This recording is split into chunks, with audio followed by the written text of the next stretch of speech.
My name is Dave Umacht, as Don said. I'll qualify only one thing. He has a resume right, but I don't know about excellent golfer anymore. That's kind of, those days are past. I still like to golf, but I wouldn't describe myself any remotely close to being excellent. But I want to do something. So I've known Don since the mid-'80s. When I was the assistant city manager in Prior Lake used Don for professional development consulting as one of our facilitative roles. And that's when I first met him. That's 30-some years ago. Don and I have retained a professional relationship and friendship that whole time. My staff calls me an ever-ready bunny because I move around, I'm active, I'm engaged, I have a lot of energy. I do a lot of things in the office and outside of the office. So one of my staff members and the city managers in the room know that. Laura Kushner, she's the HR director. Laura gave me this for Christmas. She goes, you know, you're the Energizer Bunny. So I've had this on my shelf with all the rest of my little trinkets. And I was driving to work today and I go, well, I got to think. I remember this sitting there. I go, I'm going to actually give it to Don. Because I think Don actually has more energy than all of us collectively combined in this room. So Don, I'm giving up one of my little swags, and I hope you can take it and keep it so. So Don Salverda, the Energizer Bunny. Yep. You bet. I also like to move around, but he's taping me, so I'm not sure that I can do that. So I'll stay here, but I'm kind of an active speaker, and I have energy and a variety of things to say, but not a whole lot of time. But I do want to recognize Mayor Dave. So Mayor Dave was called out. They put this out there, and Pat sent it to me, your city administrator. He sent it to me and said, hey, you might want to see what the mayor wrote. I wrote back to him after I read it and said, you okay if I send it to my board? We have two boards, the trust board and the LMC board. And he said, absolutely. So about 3 weeks ago, I sent this out, Mayor, to my team. I really was impressed by the writing, and congratulations on a nice piece. So good work there. I wasn't sure what a table leader did until I saw the paperwork that Craig Waldron handed me. So as soon as I leave here, I'm going to go invest in forest products. You know, I teach at Metro State, so I do teach at Hamlin and Metro State. I'm an adjunct faculty member, and I'm 58, and I made this big adjustment from when I started in the early 80s. There was no computers, right, to iPhones and smartphones, and this is up here to keep track of time, not to manage emails and so forth. And I like to hand out papers, so I had my review. Monday night was my last class, and I asked the students, there's 21 students at this Metro State class, and it's on organizational change. So it's a wonderful topic for me to teach. And it's a very diverse group of students, from a bus driver for Metro Transit who's a 57-year-old African-American man who took his first course since college many years ago, to 24-year-olds that are trying to get in their new career and everything in between. And I do handouts as well. So on junior maybe, so I say, if you taught the class, what would you do different? They say, not as many handouts on mock, not as many handouts. So I can appreciate what Don doing, and I can relate to it as well. So Don called me and asked me if I'd speak here some time ago, and as Don does, he's so darn organized. And he sends you the material, and they've got all this information, and he says you're following Denny Sanford. And of course, I don't know Denny Sanford, but I've heard of Denny Sanford. Don sent me a copy of this piece and that you handed out today. And I wanted to make a distinction as efficiently as I can in this regard. So here's the opening paragraph. I do have to read it. It's right in front of you, but it's very interesting. The white-haired, personable billionaire philanthropist T. Denny Sanford chatted and answered many questions as people lined up to introduce themselves, exchange business cards, and have photos taken at the Roseville Area Optimist Club meeting on September 8th, where he was the guest speaker to an audience of 100. I'm going to bet that none of you are going to come up to me afterwards, ask for my business card, or want to take a picture with me. And I'm okay with that. I'm okay with that. The other thing that I thought was interesting, here's the club he hangs around with. Mark Zuckerberg, Warren Buffett, and Bill Gates. Well, I hang around with Jim Ness, Greg Patnode, and Derek Shepard. You know, no, you don't know any of those guys?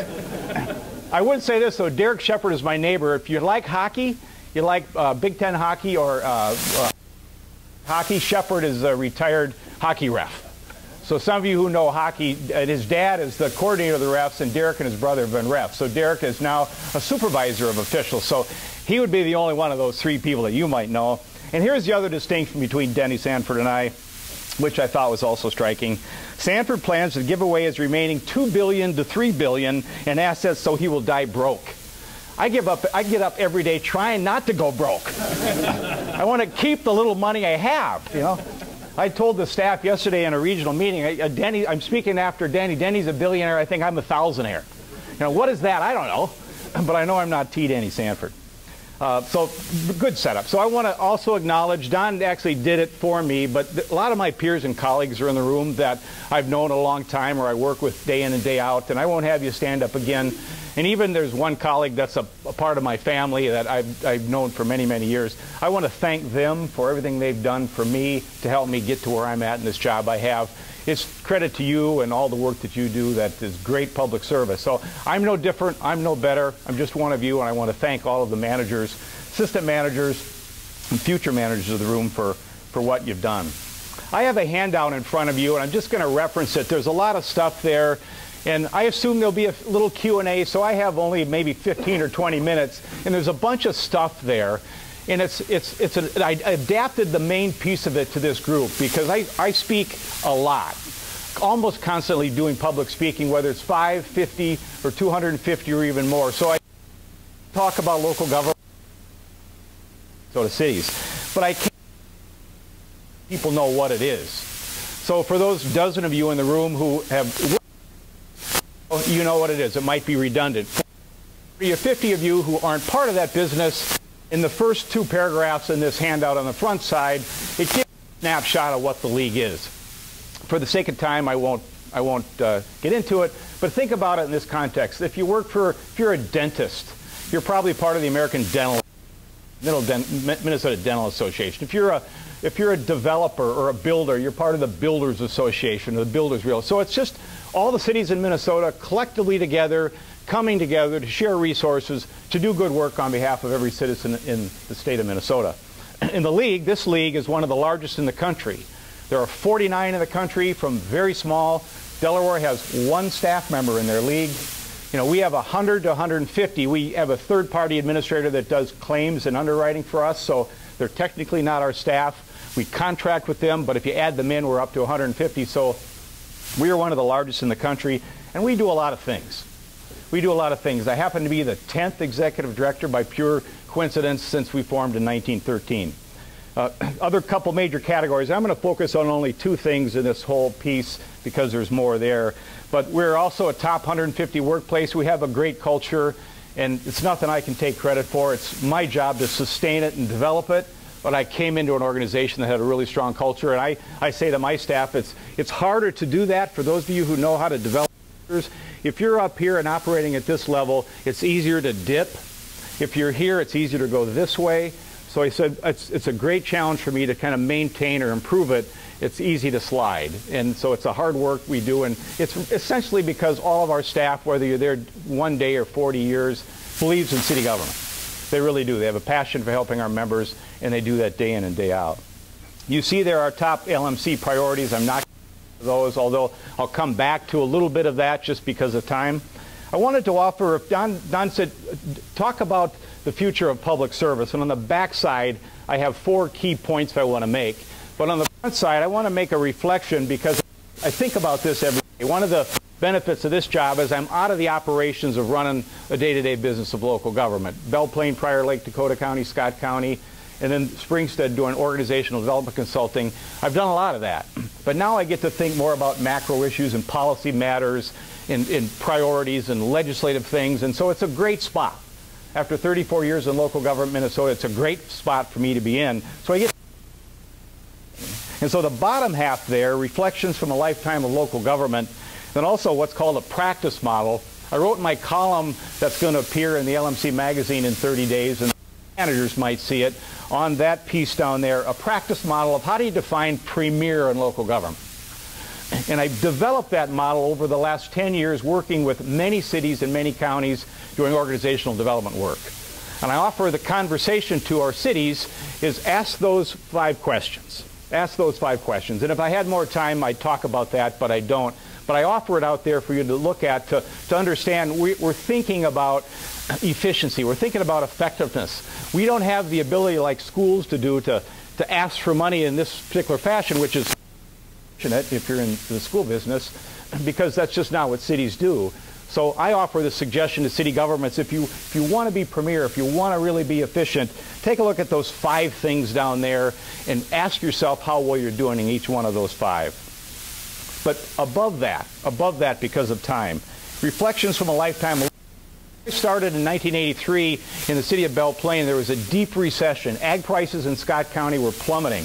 No one would buy any land out there. And imagine 25 years later, the price of land tripled, quadrupled, quintupled in many places out in Scott County. Farmers got immense wealth where in the mid-'80s they couldn't give away their land. They became bankrupt. It's just dramatic change in my lifetime in local government. So a lot has changed in the assumptions of life and in the work of what we do. There was a recession. There was a recession in 90. There was a recession in 2003. Local governments could manage recessions. We knew how to get in and get out. They were short-term. They were short-lived. They were actually something that we could do relatively easy. That is until 2007 and 2008 came along. That kicked us. That kicked a lot of us.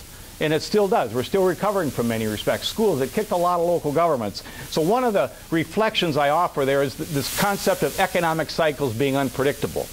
So for the first long time of my career, they were very predictable. Had the recession, we can manage out of it. This one comes out. Now we are in this long recovery, but it always seems like every day we go into work, we're just not sure. We're just not sure what might happen in the world that could take us away from what we're doing today. We have this volatility, this unpredictableness, and we manage that every day. And we are very dependent upon, obviously, what happens in our state, in our region, in our country, and across the world. Second, local public agencies will always be under pressure. I could arguably say that for the better part of most of my career, the state government was a pretty reliable source. Government aid, and they were generally reliable. On them. Can't count on them anymore. And I think my peers would agree with that. Many of you might get aid, many of you don't. But the legislature now is really, the Intergovernmental Relations Office like to use the word attack. And so I'll borrow that word from them. I'm a little more sensitive to the nature of that word. But certainly the question of local control and how much local control we have as cities and as schools and other local governments in the state is under review. Many bills were introduced this past session, so we're not sure where we stand. Minnesota as a state is a local control state. The culture is give the dependence and give the work to the cities, to the counties, to the watershed districts, to the Metro Council, which is technically a local government, and let them do their job. And now we're not sure. We're not sure where that's going, so it's unpredictable. Money is unpredictable. So the state government is operating, as you well know, politically, where we're challenged, but also financially where we're challenged, and we're just not reliable. We have to be cognizant of that. Third, business models and structures are outdated. You look at, I have a lot of experience in county government, which actually helps me in this job, but if you look, we have 87 counties in Minnesota. They were all created in the 1850s, 1860s, 1840s, and the geographic boundaries of the counties haven't changed. The mandates of the counties haven't changed. A lot more since the early 70s. They were very informal, very casual, very part-time until the 70s and the 80s when they really grew into something more significant than they are now. And they all do about the same, just differently. So I would argue that we still should have 87 counties, but we don't need 87 counties doing the same thing. You know, there could be collaborations and partnerships and so forth and so on. That's just one example. Business model is outdated. We need to take a look at the fundamental structures of how we do what we do and who we are. It's pretty simple to me. And I thought during the recession we had a wonderful opportunity to do that. And we did a little bit, but we really didn't. I think in our lifetime, we missed the biggest opportunity we had to really reinvent local government was from 2007 to 2012. And we came out of that pretty good right now. It's just the crisis isn't there, the demand isn't there, the political leadership isn't there, and I just don't see it happening, and I don't want another crisis to bring that conversation back. I'd rather do it with political and organizational leadership. 4, I don't think this one is a surprise to anybody. Citizen demands exceed our capacity to supply services. Tough choices lie ahead. You know, we operate on taxes. I'm not embarrassed to say that. Schools operate on taxes. Our state government operates on taxes. It is what it is. And we need more tax money to do what we need to do. I'm not saying support an increase in taxes in any particular community. It's a matter of priority. Where does the limited supply of money go? Does it go here, here, here, here? That's choices that cities, counties, schools make every day. But it isn't going to go away. The purpose of government is to do general good, do things that the private sector can't do. And we can only do that through your help and your money and my kids' money and my grandkids' money and so forth and so on. So we either have to completely change that assumption, which is difficult to do, completely change our priorities, which is hard, or figure out a way to be more efficient in the money we collect and how we use it. And that was true when I came in '83. It's true now in 2017. It'll be true in 2050. It's just not going to be any different. So we have tough choices we have to make at the state level, and that trickles away all the way down to right here. And it just always will. It's a culture we have to figure out. And challenges are more difficult and complex.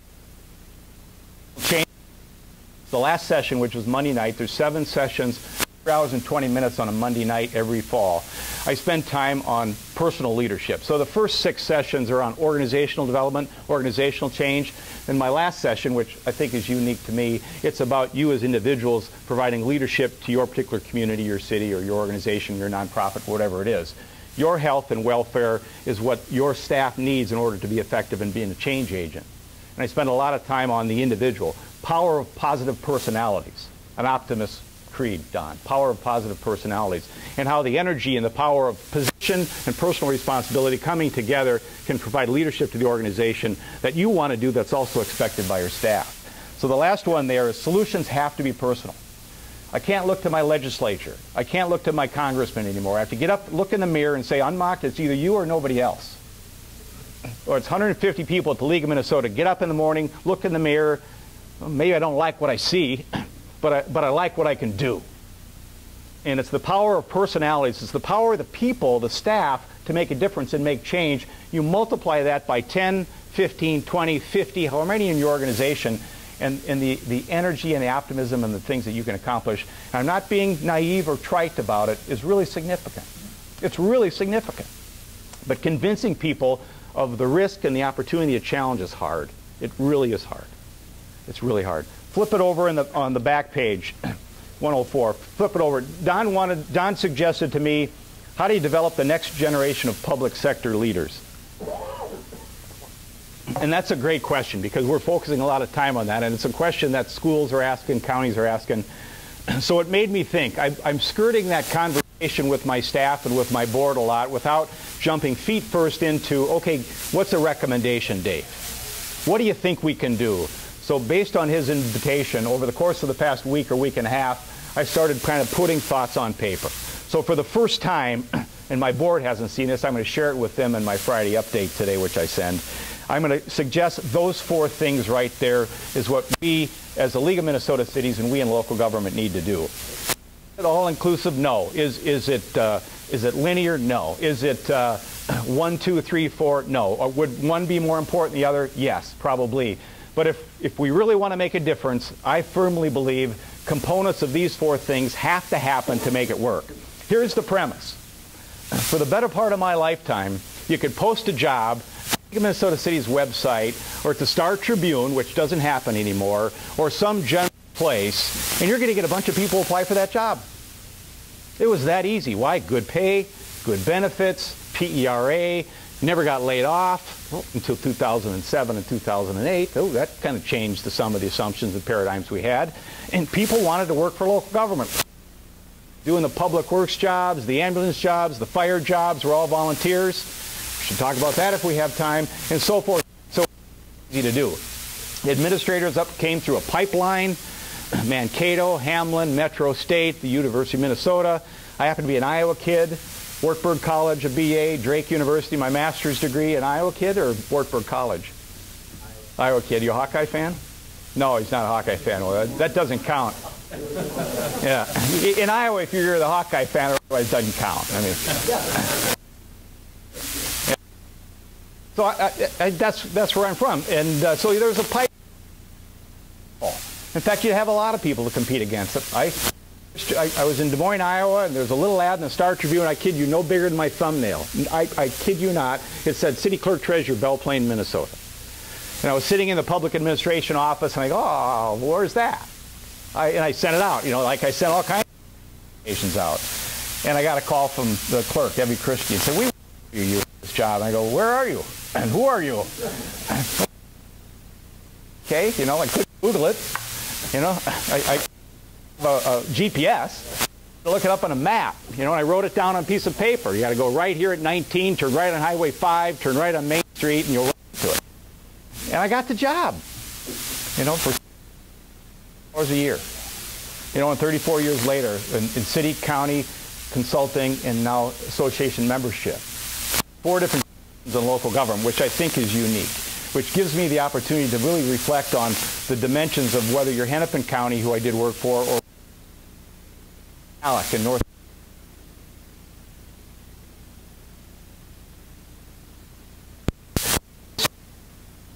Colleagues, we are, and Tom, I'm sorry about your Wisconsin experience here, but I firmly believe we are local governments in the country. I saw that from the upper Midwest. Taking nothing away from any of my Iowa friends, my Wisconsin friends, my Dakota friends. I just know our system of government is better, our professionalism is better, our development is better. We are premier in local government. We're some of the best. My premise is we can be better. We're under a constricted, now competitive environment. We just can't assume that anymore. We just can't say we're going to continue to be. We've got to do something about it, because we're losing out in the competition pool. You can't post the job anymore and expect to get 50 applicants. One of the last things I did for this company called Springset, I did executive recruitment. So I recruited finance directors. I recruited. You can't find finance directors. They're hard. They want to leave. They're comfortable in their job. It's very difficult. If you post a job as a CFO or finance director in local government and you have a handful of applicants right now, count your blessings. Hopefully you get a good one. It's tough. People aren't naturally moving up that chain anymore, from the assistant city manager to the city manager. City manager jobs are public, incivility, difficulty, social media. Everybody's an activist when it impacts them. It's a much difficult job right now. So to get people interested in what we do, which is the business of local government is in direct and challenging competition for limited applicable, we have to do something, which fits nicely to this organizational change class I teach. And 4 concepts. And it was really timely to have the education folks talking here. So there's 4 words there: collaboration, promotion, diversity, and generations. 2 minutes of time on each one. And I'm focusing in collaboration only on education. Because my parents were teachers in the public school system in Dubuque, Iowa, which is my hometown. I have mother-in-law who passed away, was a teacher in Belle Plaine. I have a lot of teachers in my family, and my daughter's a teacher in the Woodbury school system, K through 6, developmentally disabled kids. And so it's a firm belief of mine is we have to do more with our educational system. And I know that John and the retired superintendent in this John, his name is John too, right? You know, yeah, they would say, that, what can we do? I mean, our resources are limited too, so we have this constriction of resources. I'm suggesting that we have to do more with our K through 12, our curriculums, and more with our higher ed. We now have 5 higher ed programs I mentioned just a minute ago teaching MP&A, public administration, or nonprofit management. We have to go to those organizations and say, we want to help you develop curriculum to build future leaders. So the question that Don didn't raise for me that I posed, which makes this conversation a bit difficult, is this. Who are we talking about? Are we talking about city administrators or county administrators?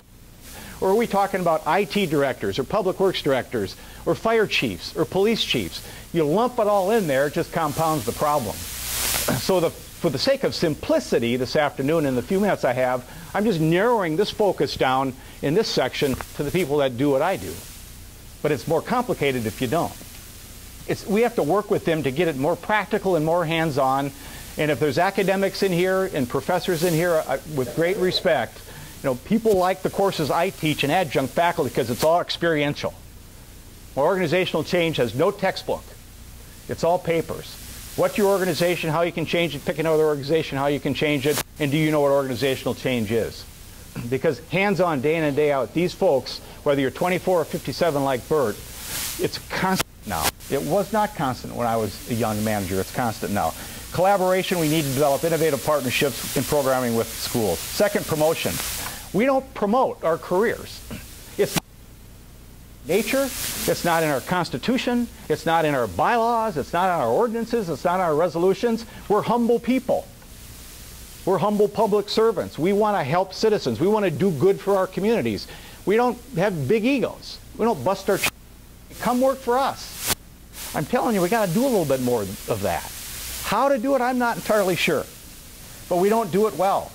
3M, look at all those big companies or medium-sized companies that are put ads in, promotions, do this, do that. You know, if you're a 20-year-old and you're getting a degree in engineering and you go to civil engineering or mechanical engineering, and civil engineering is going to pay you X in this context, mechanical is going to pay you Y plus this, where are you going? We need to get them over here. We need to get them here, but they're going here right now. We have to change that paradigm. We need to actively promote and market local government careers. And it's not just administration. It's information technology. It's all kinds of different jobs that we offer. A lot of diverse type of jobs. If you're an IT specialist and you can come work for the league and make Y, or you can go work for another organization and make likely more, where are you going? You know, what's the league got? Well, that's top 150 workplace on that. We're trying to make it a special place to work, and that's in measure it's successful. Two more. Diversity. And John, the two Johns talked about 61 languages. Wherever you go, Rosemount, Apple Valley, Egan School District, a large school district, one of the largest in the state, and they'll tout 50, 60, 70 languages. I was sitting with the city manager in Worthington yesterday. 60, 70 languages. In Wilmer, wherever you go. It's not just Roseville. Wherever you go, the language differential in our communities is significant. The makeup of our public sector workforce in this state is white. It's generally Caucasian. It has been historically. The state is that. But the future workers, the future people that we're going to need to compete are going to be people of color. They're going to be everybody, not just us. We can still compete. We have to open our people, convince not just traditional people, but others that we're a good place to work and we offer good jobs. And you can't just wish it. You got to change process. What do? You take a look at your job descriptions, your processes, your systems, yourself. What kind of people do you have in your community? Might they be interested in? And I'm no expert. But I'm hearing more and more and more saying it's the next generation of people, not the first generation, it's the next generation of people that we need to really tap into. Those that are in high school now, in college, or elementary school. You go back to the partnership of the K through 12. There's a connection there. You know, one of my grandest and stupidest ideas ever was when I was the Scott County Administrator, and the city of Shakopee has a large Russian population. And there was a lot of use of social services in Scott County with the Russian population. And I profoundly say one day, why don't we have a Russian task force? Bring them into our courthouse. Let's get the 12 top leaders, because it's family and church-based, and let's have a conversation and let's make. And I'm proud of myself until my staff said, oh, that's a great idea. They don't know who you are and they left their country because they didn't trust the government. Welcome to the real world. In your door. You know, you convince them to let you in their church. You know, and the Hispanic population the same way. It was worked through the priest at the time, worked through the Catholic priest, who was the door into the conversation with. At that time, it could. It's just an opportunity we've got to capitalize. Force, right, wrong, or otherwise, agree or disagree, is not what it was today or what it's going to be yesterday. And then finally, generations. And then to maybe a couple observations on close. So the simplest way for me to frame this is probably the hardest for people to understand. And I suggest this to Laura Kushner. I said, we're so boxed in by job descriptions and all these kind of systems and process and structure that a job description ought to say, do you fit the values of our organization? The rest we'll figure out what you're going to do. You know, you won't hire me to be an IT director. You just never will. But you might hire me to do something besides being an administrator if I fit the values and the culture. The rest we'll figure out. You can train the rest. You can train the rest, but you can't train cultures. Job description that's 5 lines in blank. But don't put all these restrictive covenants on it, like a master's degree and 7 years experience and all of that kind of stuff. Be a little more loose on that. Now, I'm not being completely serious because you just can't literally do that. But generations, think about it this way. Here's another easy model. I use my daughter and my son as an example. 26, my son's 25th birthday is today. I texted him happy birthday. He goes, yeah, I'm halfway to 50. I said, well, that's not optimism. You know, I'm halfway to 50, he said.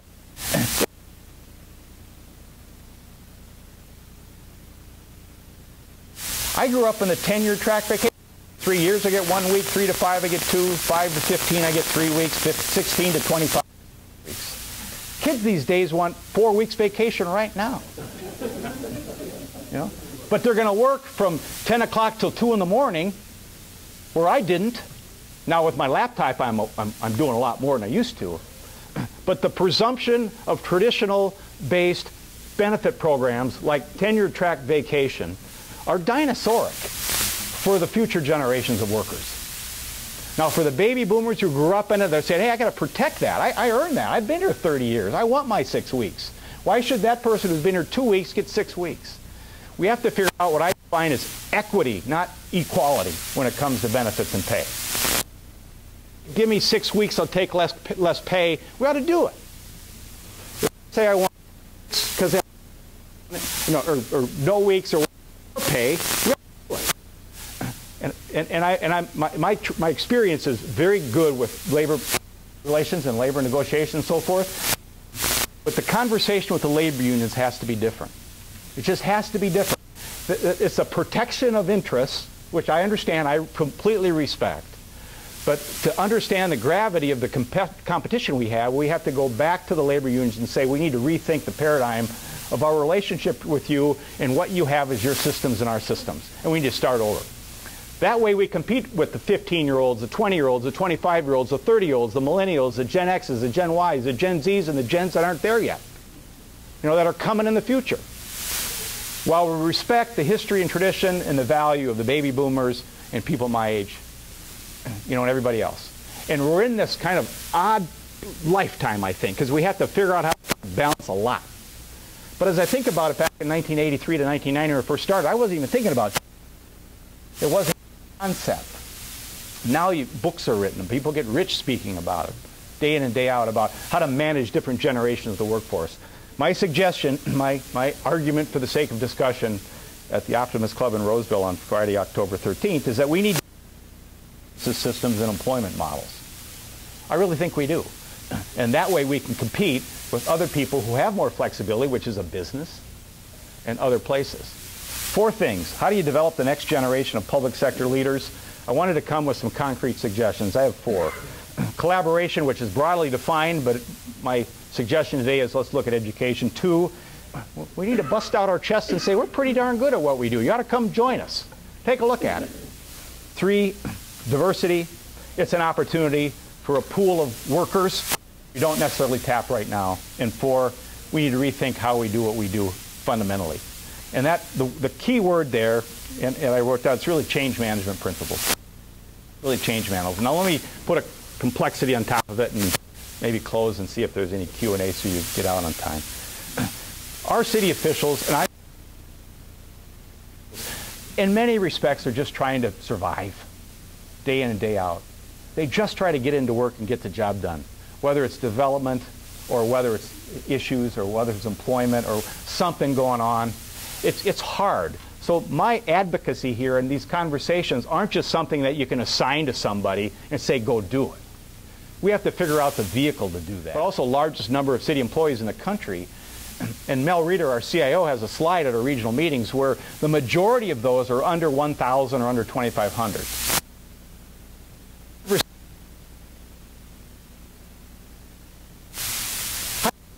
How do you keep your school district and jobs and get broadband and internet? The conversation's a touch easier with bigger communities that are a little more horsepower. I want this organization for my colleagues. I want this organization that I represent to be a thought leader on these things. So we can talk about them in our communities and we can maybe do something about them, lead a conversation, maybe facilitate action or ideas or policies or principles. And we're not there yet. I think we have a board that supports this. They want to do this. They understand the gravity of the competition. Because what we do is works for our members. We're serving you to help you do your job day in and day out. It's really all about change. I'll close with this. So I referred it a little bit, but I go back to 1983 when I started 34 years ago, and look at all that's changed. I used a printer with paper for my add-in 2, 3, 4 adding machines. No computers, no fax machine. Another prophecy I had, the public works director, Larry, came in one day. He goes, "I need to fax something," and I said, "Fax?"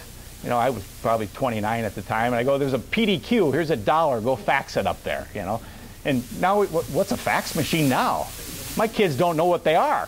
Where I didn't know what it was either, but in a different context. Don't tell them that. To cell phone, pleasure, and they were in the school super. Everybody criticized sci-fi. Cell phone. Now I take it to bed with me. It does everything for me, and I don't know anything about this darn thing. Literally, I don't. I mean, if this is 0 to 100, I'm at 1 in terms of understanding how it all works.